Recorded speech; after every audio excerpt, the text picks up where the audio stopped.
ঢাকা শহরের প্রাণকেন্দ্র আব্দুল্লাহপুর দেখেন কাজের যেই ধীরগতি, বর্তমানে রাস্তার কি অবস্থা দেখুন। গাড়ি ফেসে গেছে, রেকার দিয়ে টেনে উঠায় আবার বিল নেয়, এই অবস্থা। তারপরও রাস্তার কোনো ঠিক করার কোনো নাম নেই।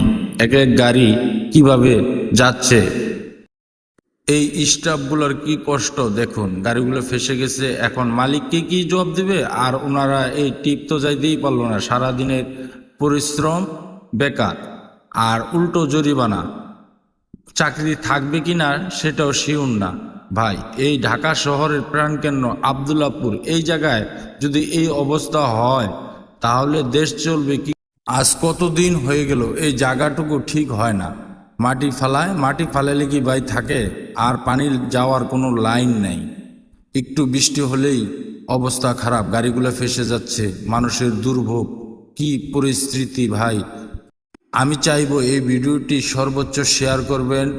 যারা গাড়ি চালান, যাতায়াত করেন, তাদের খুব প্রয়োজনীয় এই জিনিসগুলো। কেউ দেখার মতো মানুষ নাই, কেউ মনে হয় কোনো চ্যানেলে এই খবরগুলো প্রচারও করে না। 64 জেলার ড্রাইভার ভাইদেরকে বলবো, আপনারা ভিডিওটি শেয়ার করবেন। দেখেন, পুলিশ রেকার দিয়ে গাড়ি উঠায় আবার বিল নেয়, আর আমাদের হয়রানি আর কষ্ট এবং মালিকের কাছে কথা শুনতে